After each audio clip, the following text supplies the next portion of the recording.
लोकसभा चुनाव के दौरान लगता है समाजवादी पार्टी के मुखिया अखिलेश यादव का तीर बिल्कुल ठीक निशाने पर लगा है। तभी तो इस निशाने के बाद उनकी लोकसभा चुनाव में 37 सीटें आई हैं, जिसकी बदौलत उनकी पार्टी देश में तीसरे नंबर की सबसे बड़ी पार्टी हो गई है। और इसी का असर है कि अब एनडीए में फूट पड़ती हुई नजर आ रही है। एनडीए के अंदर एक दरार दिखने लगी है। बाकायदा इसका एक सबूत अब सामने आया है।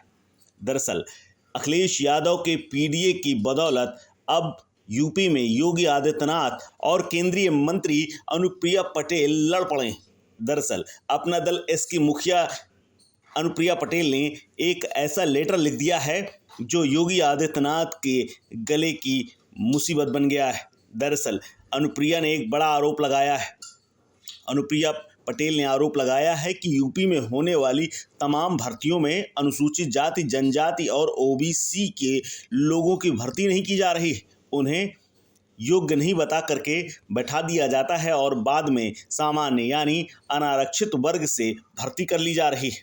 दरअसल ये सब कुछ तब हुआ है जब लोकसभा चुनाव के दौरान यूपी में समाजवादी पार्टी मुखिया अखिलेश यादव ने पीडीए यानी पिछड़ा दलित अल्पसंख्यक समीकरण को कामयाबी में बदल दिया था। और अब इसी पीडीए को लेकर के तमाम दलों की चिंता बढ़ गई है।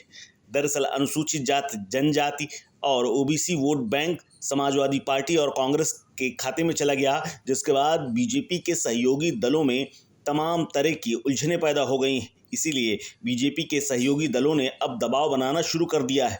अपना दल की मुखिया केंद्रीय मंत्री ने योगी आदित्यनाथ को जो चिट्ठी लिखी है वो इसी का नतीजा मानी जा रही है।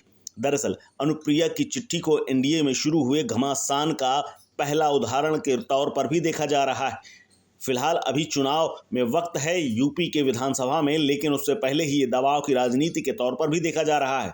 अनुप्रिया ने अपनी चिट्ठी में मुख्यमंत्री से एससी, एसटी और ओबीसी अभ्यर्थियों की नियुक्ति में किसी प्रकार का भेदभाव न करने का अनुरोध किया है।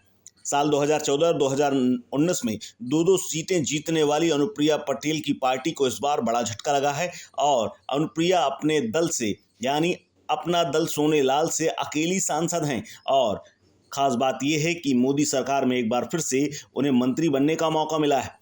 केंद्रीय मंत्री अनुप्रिया पटेल की ओर से सीएम योगी आदित्यनाथ को लिखी गई चिट्ठी की बात करें तो उसमें लिखा गया है कि साक्षात्कार के आधार पर मिलने वाली नौकरियों में दलितों, पिछड़ों और अनुसूचित जनजाति वर्ग के लोगों की अनदेखी का मुद्दा उठाया गया है। अनुप्रिया पटेल ने कहा कि प्रदेश सरकार के साक्षात्कार वाली नियुक्तियों में ओबीसी, अनुसूचित जाति और जनजाति के अभ्यर्थियों का चयन नहीं हो रहा है। उन्हें नॉट फाउंड सुटेबल कहकर छांट दिया जा रहा है। कुछ समय बाद आरक्षित पदों को अनारक्षित घोषित कर दिया जाता है और पिछड़ों और दलितों का हक मारा जा रहा है। इस व्यवस्था पर तत्काल रोक लगाई जानी चाहिए। उन्होंने कहा कि इसको लेकर अभ्यर्थियों में आक्रोश बढ़ता जा रहा है।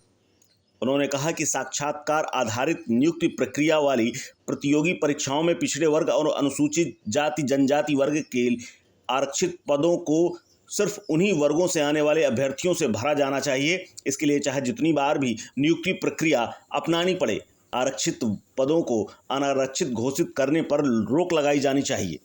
आपको बता दें कि अनुप्रिया पटेल की चिट्ठी में साफ हो गया है कि लोकसभा चुनाव में लगे झटके के दबाव अब बीजेपी के सहयोगी दल देने लगे हैं।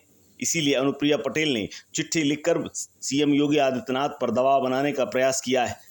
दरअसल 2014-2019 में यूपी में एनडीए को बड़ी कामयाबी मिली थी, लेकिन इस बार जब बीजेपी के पास 62 सीटें थीं और सहयोगी दलों जैसे अपना दल के पास 2 सीटें थीं, लेकिन इस बार बीजेपी और अपना दल को दोनों को झटका लगा है। और यही कारण है कि यूपी में बीजेपी 33 सीटों पर ही सिमट गई, जबकि अपना दल एस और अन्य सहयोगी दल 1-1, 2-2 सीटों पर ही जीत हासिल कर पाए। इसी तरह एनडीए को यूपी में 36 सीटें मिली हैं। आपको बता दें कि अखिलेश यादव की अगुवाई वाली समाजवादी पार्टी को लोकसभा चुनाव में बड़ी कामयाबी मिली। पार्टी ने इस बार अकेले यूपी में 37 सीटें जीत लीं, जबकि सहयोगी दल कांग्रेस को भी 6 सीटें जितवा दी। इस तरह दोनों मिलकर के 43 सीटों पर कब्जा करने में कामयाब रहे। अखिलेश यादव को मिली इस कामयाबी के पीछे पीडीए का समीकरण ही माना जा रहा है और इसीलिए अब सभी दल पीडीए के पीछे पड़े हैं और अखिलेश यादव को जवाब देने के लिए तमाम तरह के हथकंडे अपना रहे हैं। हालांकि अनुप्रिया पटेल ने इस दौरान प्रधानमंत्री मोदी की तारीफ की और योगी आदित्यनाथ को आईना दिखाते हुए एक नए तरीके से राजनीति शुरू कर दी है। ब्यूरो रिपोर्ट, कालखंड।